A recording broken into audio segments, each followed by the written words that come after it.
Yo, yo, yo, what is going on, you guys? How you doing? You know who this is, the chosen one, Gabriel Skywalker from the DFS Club, coming to you guys with the UFC 276 Draftkings FanDuel Edition, Israel Adesanya versus Jared Cannonier. If you're new, hit that subscribe button, hit that like button, leave me a comment down below, guys. I do pretty much every single sport for videos. So if you play DraftKings, FanDuel, and I put on a good show. So if you guys just want to see a good show, hit that subscribe button, hit that like button, leave me a comment down below. But we're going to cover DraftKings and FanDuel. We're going to go over each fight. I'm going to pick my winners. Just brief breakdowns. I don't go into like 20-minute breakdowns. So yeah, without further ado, let's start the freaking show.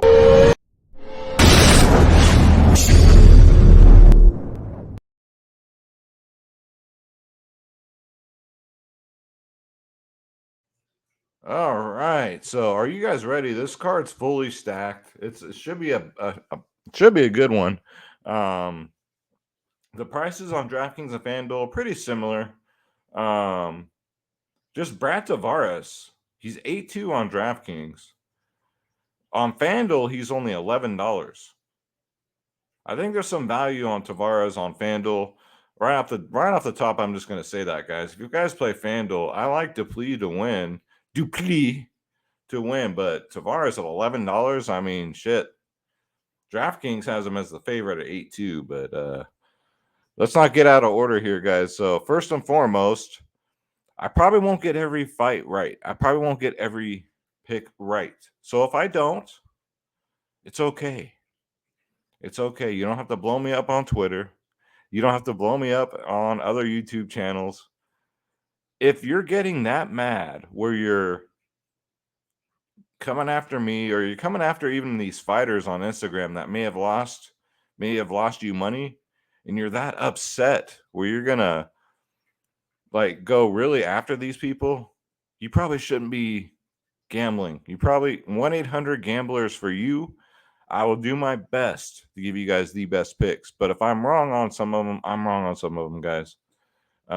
So those of you that do that, y'all need to get a life. Y'all need to get out of your mama's basement. Y'all need to first and foremost stop gambling. Stop playing DraftKings and FanDuel. If you can't, if you're gonna get that pissed off at anybody on YouTube or even the fighters that might get one wrong, you know what I'm saying? So y'all need some help. 1-800-gambler. Call them. They'll be able to help you out. That's step one. Step two, get a job. Get out of your mama's basement.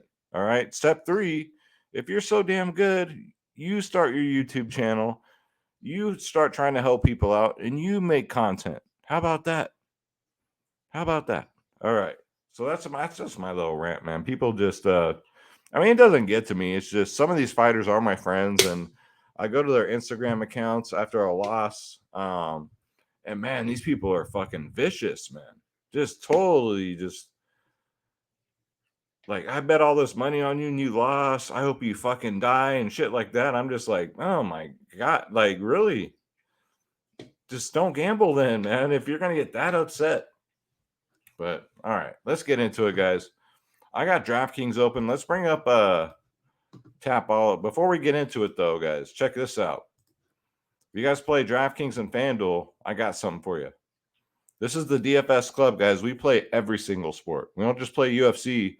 We play everything, including tennis, NASCAR, golf, PGA, same thing, NFL, NBA, college sports, EuroLeague basketball, USFL, eSport, esports, everything, guys.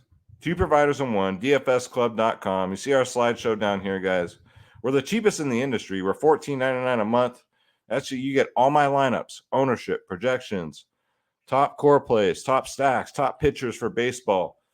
And most importantly, you get the members only podcast 1 hour before lock, guys. 1 hour before lock, exclusively to the DFS Club, not on YouTube, not nowhere else. So all you got to do is click join now.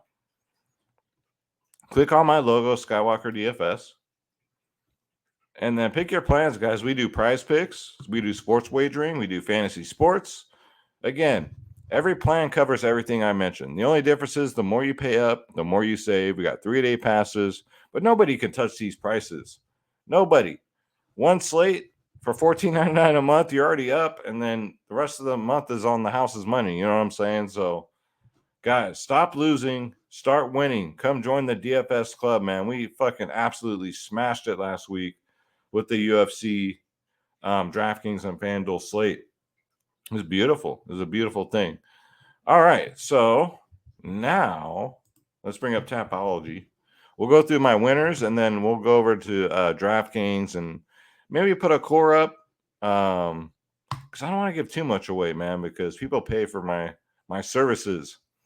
All right, so here we go. UFC 276, Adesanya versus Jared Cannonier. First up, we got Jessica Rose Clark going up against Juliana. We call her Steph Stinko. Steph Stinko. Hasn't won yet in the UFC. 0-3. Jessica Rose Clark, very beautiful woman. But, I mean, she got armbarred. I mean, Stephanie Egger's pretty good off the ground. I'll give her that. But she got armbarred for guard, right?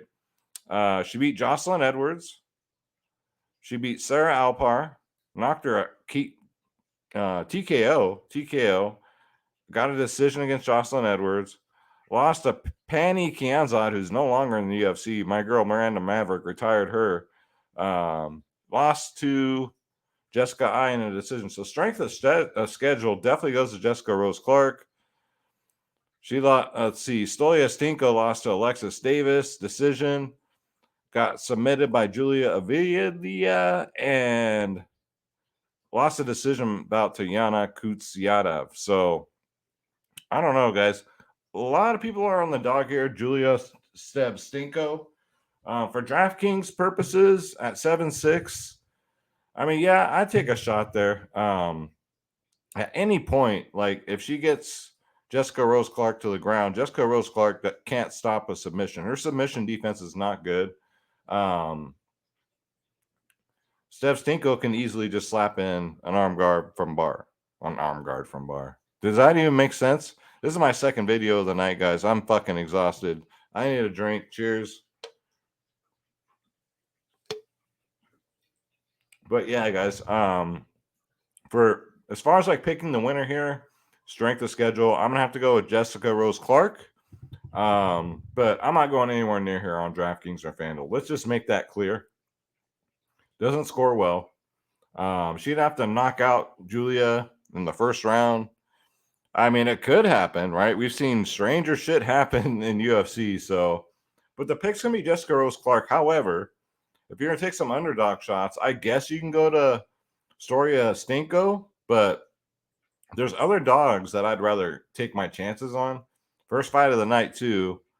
But with that said, it's just like, you know, the ownership's going to be low because it's first fight of the night. But the official pick is Jessica Rose Clark, but I will probably have a stab or two at Stolia Stinko as a dog play.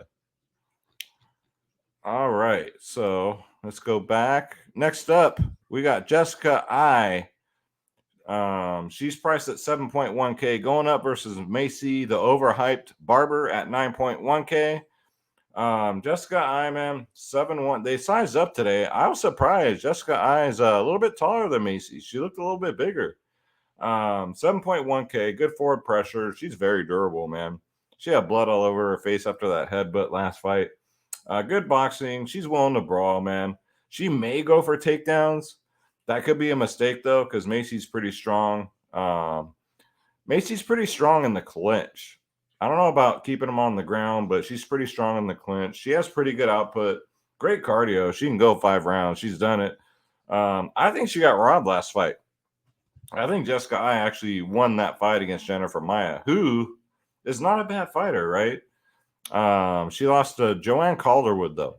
Like, come on, man. That does not look good. Lost to Cynthia Calvillo, good fighter. She beat Vivian Arugio, then lost to the GOAT. So, and then you got Macy Barber. She is 9.1K on DraftKings. Are you fucking kidding me? No way do I pay that price tag. Montana De La Rosa beat her. Decision. Miranda Maverick lost. It says win, but she lost. Lost to Alexa Grasso. My girl Roxanne Modafferi beat the brakes off of her. Even before her knee went out, Roxanne was still whooping her ass. So let's not get it twisted. She beat Julian Robertson, knocked her out. I don't know, guys. The easy pick here is going to be Macy Barber, of course, at 9-1. But is anybody going to play her at this price tag? Like, I wouldn't mind taking some shots at Jessica I at 7-1. Maybe she surprises us, man. But the pick's going to be Macy Barber. But for DraftKings and FanDuel, I'm not.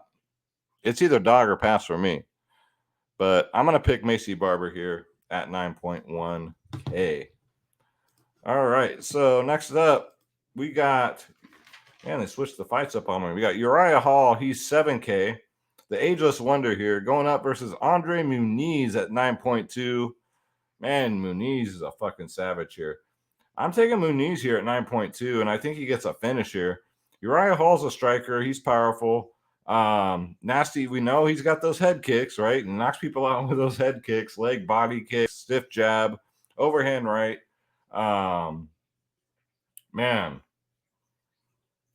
His last opponent just made easy. Sean Strickland just made him look like a fool, though. Sean Strickland just made easy work of him. But it's Sean Strickland, right? Strength of schedule, like he beat Chris Weidman. Remember that fight? Chris Weidman kicked him and broke his leg. Beat Anderson Silva, but Anderson Silva was 75 years old. Whoever the fuck this guy is. I mean, Uriah Hall's been around forever. But you got the killer here in Andre Muniz. Oh, I think in the 9K range, I think this is one of the – I'm going to go heavy here. Beat my man Eric Anders. He subbed him quick, too. His takedowns are vicious, man. Good wrestling. He wet blankets people once he gets a hold of you. Once he gets a hold of you, it's over, man. You're going down. His grappling's off the charts. Good submission game. Inverted armbar. Ronaldo Silva, guys. Inverted armbar. That's crazy. Submission armbar.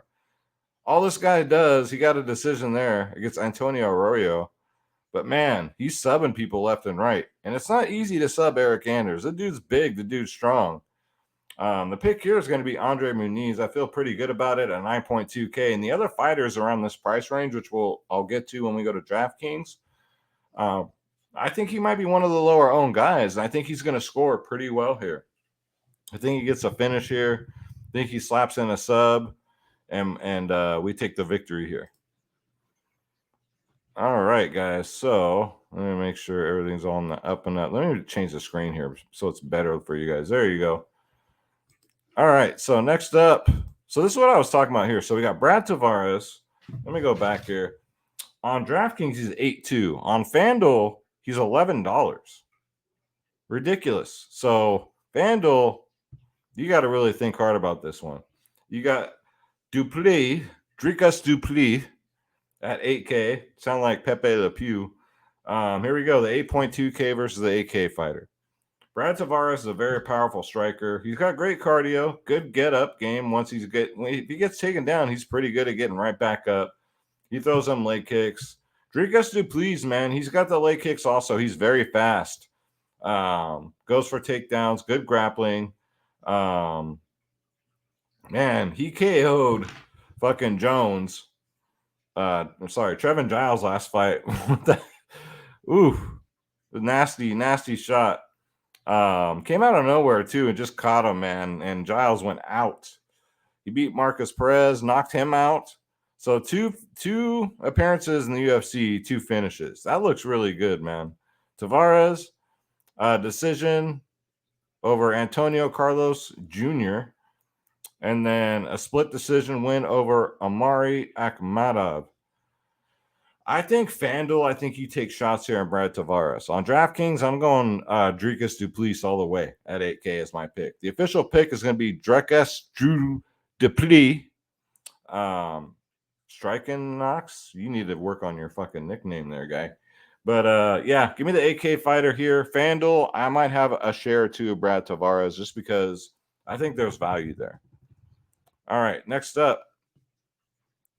We got Ian Gary versus Gabe Green. I see everybody's pretty split on this one. Tapology, not so much. Everyone's going the Ian Gary side. I kind of have to, agree here. UFC is really going to probably get behind this kid. Gabe Green, though, I don't know if they're doing, Ian Gary any favors here. So Ian Gary's 8'8", Gabe Green 7.4K. Ian Gary's tall and long for this division, man. Dude towered over Gabe Green in the faceoffs. Good movement, calf kicks, fast head and body kicks. Very fast. Fast hands, great takedown defense, great cardio. Gabe Green, 7.4K. Good movement, lots of kicks, man. He throws more kicks than punches, man. He got dropped last fight, but he recovered very quickly. Great cardio. He goes for takedowns. Will he be able to get Ian Gary if he gets Gary down, able to control him on the ground? I just don't see it. That's the thing. I think that's Gabe Green's only path to victory is to take down Ian Gary and do some damage on the ground. But I just think if he can do it, can he hold him down? Ian's just so fucking tall and long for the division. He's just going to get back up. So the pick for me is going to be Ian Gary at 8.8K. I don't think he finishes Gabe Green, so I think this one goes to the judges. So I don't think I'll have much of this fight because honestly, Gabe Green is a live dog at 7.4K, but the official pick's going to be Ian Gary here. Again, UFC wants to get behind some of these prospects. They're going to sell tickets, that kind of stuff.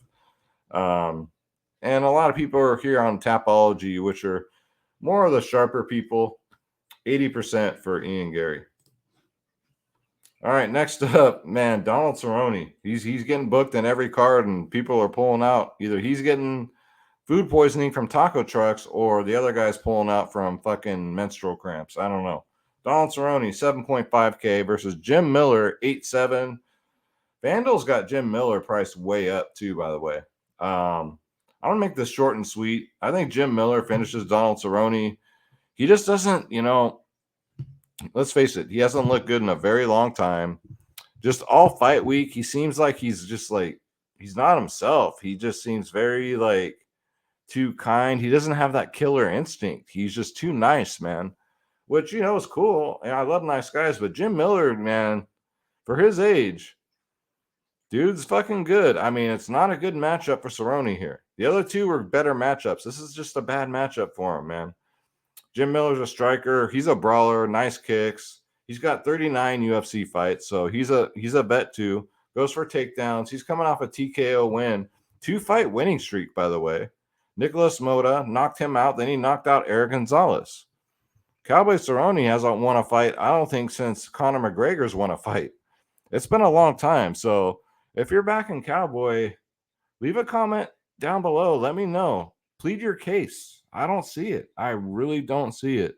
So give me Jim Miller at 8.7. I think it's crucial because I think Jim Miller gets a finish here. So I think he'll score very nicely on DraftKings and FanDuel. But yeah, Cowboy backers, I think might just be backing them because they've been watching UFC for so long. And sometimes you got to let go of your favorites, man. When your money's on the line, you got to make better decisions, and you got to go with who you go with common sense. Next up, Brad Riddell versus Jalen Turner. I cannot wait for this one. I always get Brad Riddell and fucking Groovy fucking Lando Groovy Venata mixed up. These guys look like twins. You don't know who Lando Groovy is, go look them up, dude. These guys look like twin brothers. I always get these two guys mixed up. Brad Riddell, 7.8. Jalen Turner is 8.4. The pick is going to be Jalen Turner. I feel really good about it. I think 8.4K is a steal. This kid is the truth. He's at his form right now where his punches, his strikes, he's ready to kill somebody in there, man. Brad Riddell, though, he's a technical striker. Lots of kicks, throws with power. Nice stiff jab. Goes for takedowns. He was finished in his last fight in the third round. Nasty KO, man. It was a head kick that landed, and then his eyes got all big, and he did one like this and did like a standing, like, okay, I've had enough. So I hope he's all right, man. That was 6 months ago. Might be too soon, man. When you take a head kick like that, I'd like to see you take at least a year off, man, because that's your brain you're messing with. So it might be too much too soon. And then, I mean, Jalen Turner, putting him up against him, UFC ain't doing no favors. Jalen Turner is fucking scary, dude. Knocked out Jamie Malarkey. What a malarkey that was, too. Because he had 2 bangers in there. And then he subbed Uris Medic. The dude can do it all, man. Jalen Turner is a powerful striker. He's tall and long for the division, and he can take you down and submit you. He's got everything. He's got good wrestling. Brock Weaver, rear naked choke. Josh Cobalio knocked him out 2 years ago. I mean, Jalen Turner, for me, slight favorite. I mean, I think he should be a huge favorite here. I can't believe it's split here on Tapology.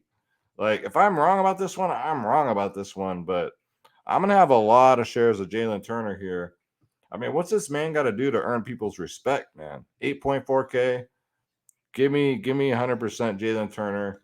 I just think it's too much too soon for Riddell, man. I respect the dude, but, man, that was a vicious knockout last fight. I just wish he'd take more time off. All right, next up, we got Pedro Munhoz versus Sugar Sean O'Malley. This should be a banger. This is going to be Sean's biggest test here. Sean's fought about a bunch of cans except for Cheeto, who beat him. And you guys see Cheeto now. Cheeto's a contender, man. Pedro Munhoz is 6.9K. He's fought the best of the best, man. He's fought everybody. Good kicks, good movement. He's another one of these guys. He kicks a lot more than he punches. Powerful, man. He almost finished Dominic Cruz last fight. He dropped him twice in that first round. So keep that in mind. I mean, Munhoz could steal one here. He's never been finished either. He has never been finished in his very long career in the UFC. You know what you're getting with Sugar Sean. You're getting technical striking. You're getting in and out, jabs, boxing, powerful. He picks people apart, man. High output, scores lots of DK points. Big height and reach advantage here. Huge height and reach advantage. I mean, Pedro's going to have to leap in the air and jump just to throw a punch here. I don't like that. Give me Sugar Sean O'Malley here. And if it goes the distance, like Sugar Sean can get like 300 significant strikes. We've seen it before, guys. So I don't necessarily think he needs a finish here, which I don't think it's going to – I think it's going to the judges. But yeah, I love Sugar Sean at 9.3. I'm not going to have any of Pedro, but if he wins, like, I wouldn't be surprised. Strength of schedule, like, and this is going to be Sean O'Malley's like real true test, except for Cheeto Vera. I mean, we didn't really know at that time that Cheeto was that good. Next up, another one I'm kind of confused about here. Well, it's split here on Tapology, but we got Robbie Lawler, 8.5K, going up versus Brian Barber Reina. Robbie Lawler faced Nick Diaz that last fight, and we saw how bad Nick Diaz was, man. He rolled off the couch, and he actually kept it close with Robbie Lawler. At this point in Lawler's career at 8.5K, I don't know how you can back him in this fight. He's a brawler, good boxing, leg kicks, sharp elbows, high output, man. He's always throwing. He's more of a point fighter, you know. He was out there with Diaz just like point fighting. Just didn't look good to me, man. He didn't as bad as as Nick looked. Like if Robbie was still, if we were talking about the old Robbie Lawler here, he would have scorched that version of Nick Diaz within 30 seconds. But I mean, it went 3 rounds before Nick sat on the canvas and just said no more, right? Then you got Brian Barber at 7.7K. He's a brawler, killer be killed fighter, man. He's going to have the speed advantage here. He throws leg kicks. He's got a great chin, powerful elbows in the clinch, man. My pick's going to be Brian Barberena at 7.7K. And I hope he's low owned here too. I think he'll score all right. I think he possibly gets a finish here. No disrespect to Robbie Lawler, man. I know he's done a lot. I know Cerrone's done a lot, but these guys, their time has passed, I think. Give me Brian Barberena here. I think he's going to have the speed advantage. And if it goes to the judges, he's going to land more. So he's going to score more points. And he'll get the decision. But if he knocks him out, would I be surprised? Absolutely not. But I don't see a path to victory for Robbie here. I really don't. Before that easy fight against Nick Diaz, I mean, he was on a 4-fight losing streak. Neil Magny, Colby Covington, these are good fighters. Ben Askren, And Rafael Dos Anjos. I mean, strength of schedule. But, still pretty stretched out. We're going back here 4 years in his last 5. So 1 fight a year for him. Barber has been very active 2 months ago, 6 months ago, 10 months ago, 1 year ago. So he's fought basically 4 times in the last year. But yeah, give me Brian Barber in here as a dog pick at 7.7K.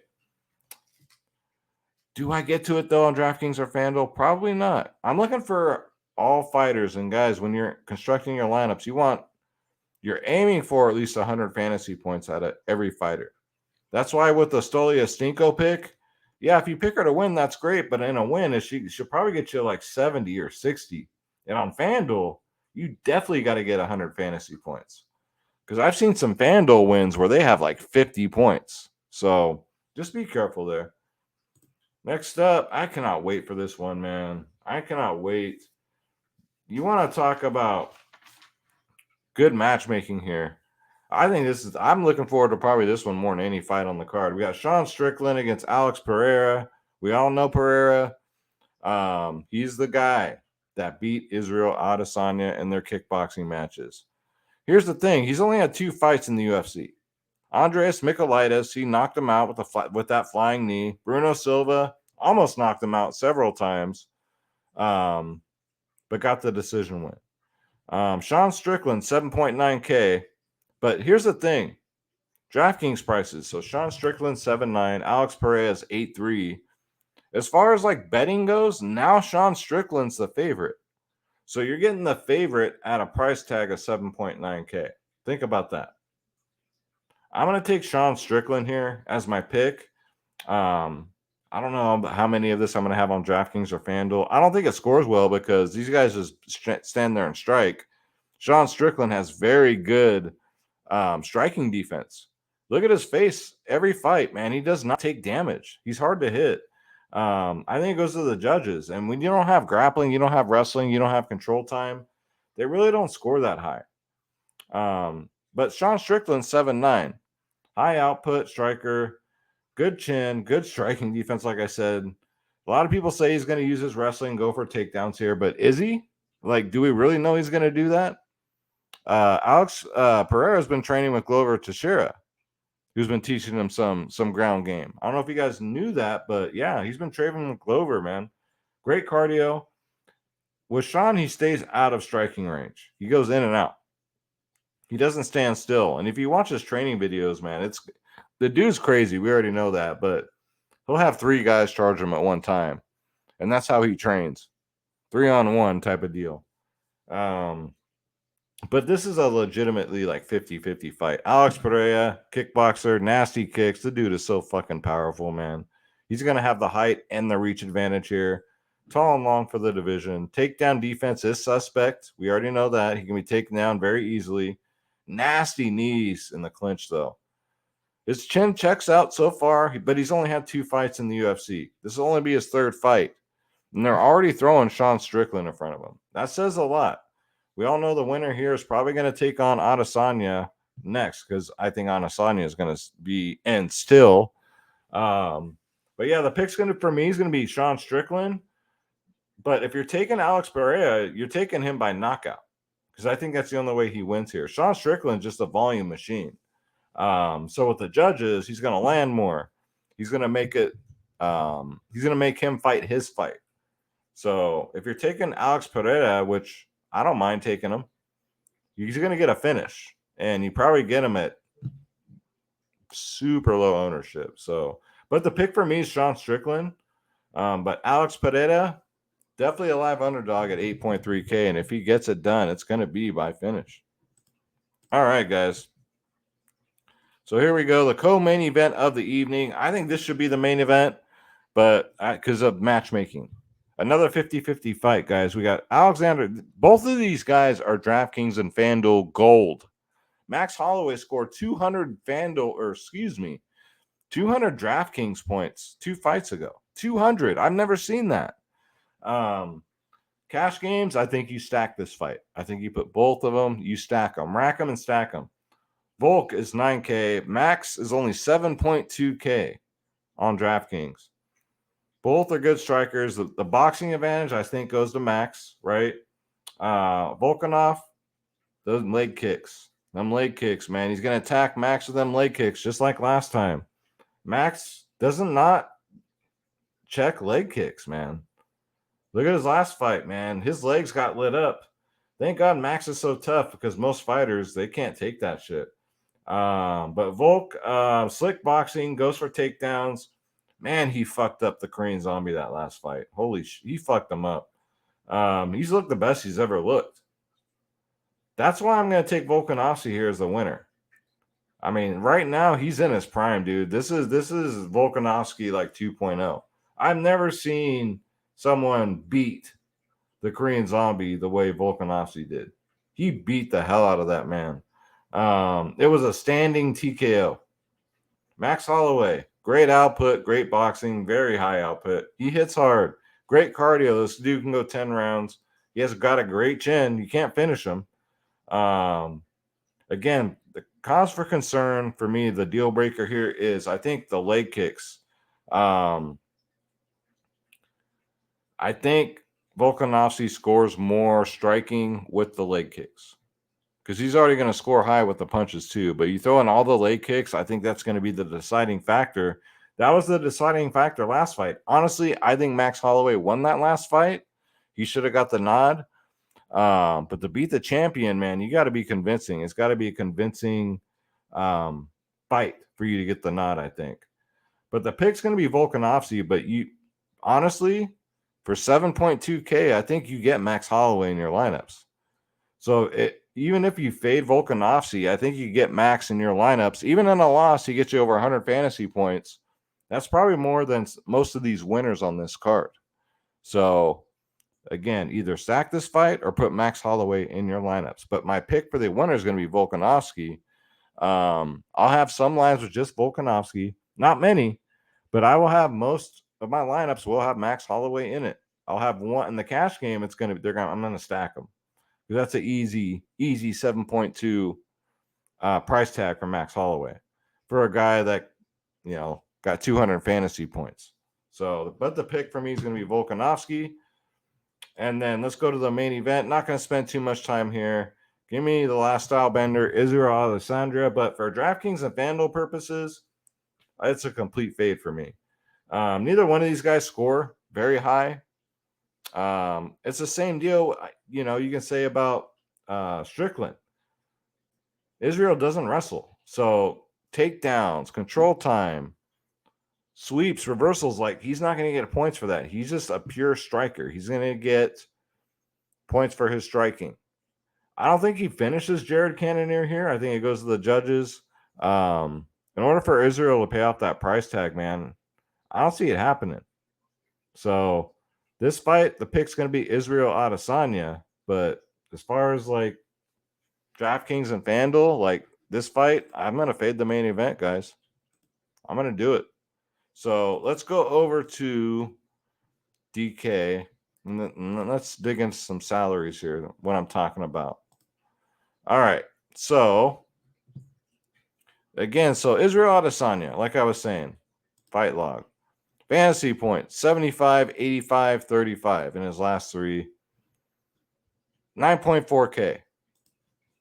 I don't know, guys. I would rather get to Volkanovski.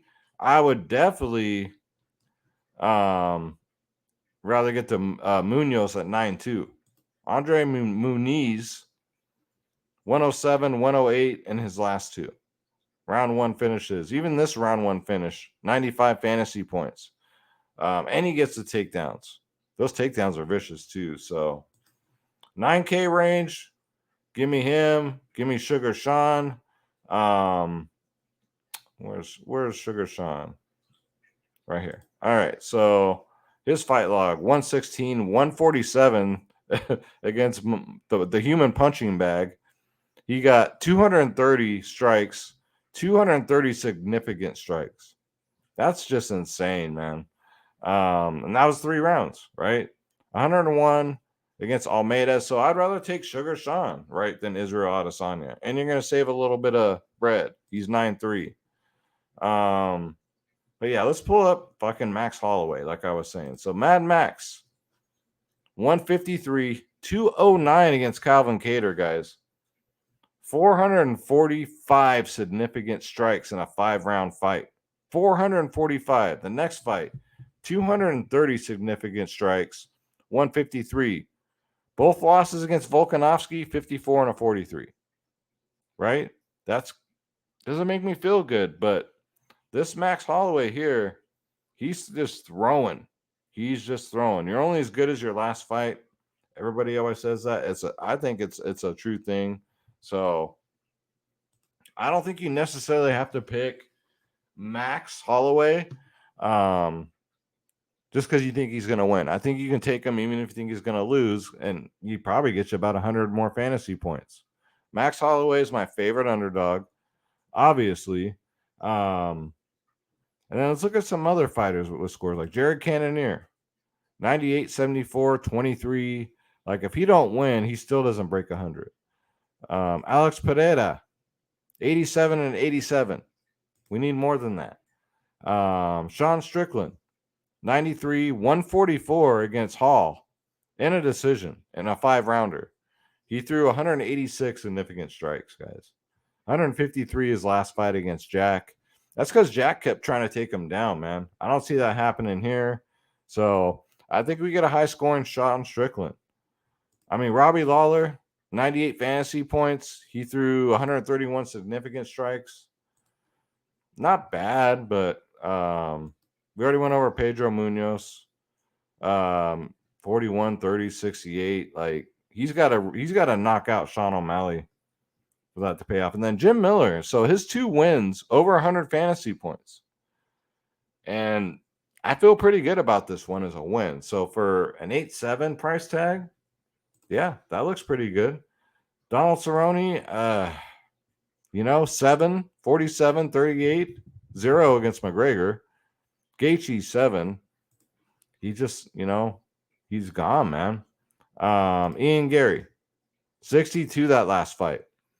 It was a 3-round fight. He had a good first round, and then just the fucking output wasn't there. He doesn't go for takedowns. He defends them, but he's got to get that first-round knockout. I don't see him doing it against Gabe Green. So Ian Gary's probably a pass. If you're going to back Gabe Green, I don't think it's a bad idea. A 105 and a 92 in his last 2 that were victories, right? Brad Tavares, 75, 56 in his 2 victories. Not very good. Decisions, too. Significant strikes are very low. No takedowns. I don't know. Not one knockdown that last fight, which is, always good. Knockdown score well, but I think just a FanDuel play only. Otherwise, I'm taking a Duplessis. Duplessis in his 2 fights, a 108 and a 110, guys. Why he's the underdog, I have no idea. We already went over Muniz, why he's a good 9K player. Macy Barber at 9.1K, guys. Explain this to me. With the exception of Jillian Robertson, 27 against that loss. Grasso, 39 in a loss. Maverick, 54 in a loss. That's why she scored so low, because she actually lost that fight. If she wasn't gifted a win, she would have scored 24 fantasy points, guys. 24, because 30, you get 30 for a win. And then Montana, she got a 79. So 9-1. DK's on some crack for that one. Jessica I. Decent dog shot. I mean, if she wins at 7-1, maybe she gets you a 70. That's what she got in her last victory. Even in a loss, she scores decent. 52, 50, 28. That 9 against, the GOAT, but that's against the GOAT, man. And then Stolia Stinko at 7-6. 30, 36, 8. I mean, Jessica Rose Clark, 11. But in her victories, right, not too bad. 90 and a 105. So if Jessica Rose Clark can pull this one off, she's going to score pretty good. And at 8-6, I don't know why no one's talking about this. Like she'll score good. That one where she got a 105, it was a TKO in the 3rd round against Alpar. So yeah, if she can get it done, I think she might get 100 fantasy points. And you guys know she's gonna have 0 ownership. No one's gonna be on her. Everyone's gonna take the dog here. So that kind of piques my interest. So yeah, guys, that's gonna do it for the video. That's kind of how I'm attacking this slate. Again, if you guys want my lineups, you guys want to know where it's really at, the ownership, the projections, and you guys want to play every single sport, come join the DFS Club, dfsclub.com. Click join now, click my logo, pick your plan, and you're in just like that. It's that simple. Don't forget, hit that subscribe button. Hit that like button. Leave me a comment down below. I'm pumping out UFC videos every weekend, guys. So if you're just here for the UFC content every freaking weekend, DraftKings, FanDuel, and even if you're doing like sports wagering, I think my videos apply. Just to pick, I'm sure everyone's curious to see who's picking who, So thank you so much. God bless you guys. Let's get this bread. Don't take shit from nobody. Absolutely nobody. And to the haters, go back to mama's basement. Y'all need to call 1-800-GAMBLER, and y'all need to chill the fuck out. So I'm out, you guys. I'll see you in the next one. Take care.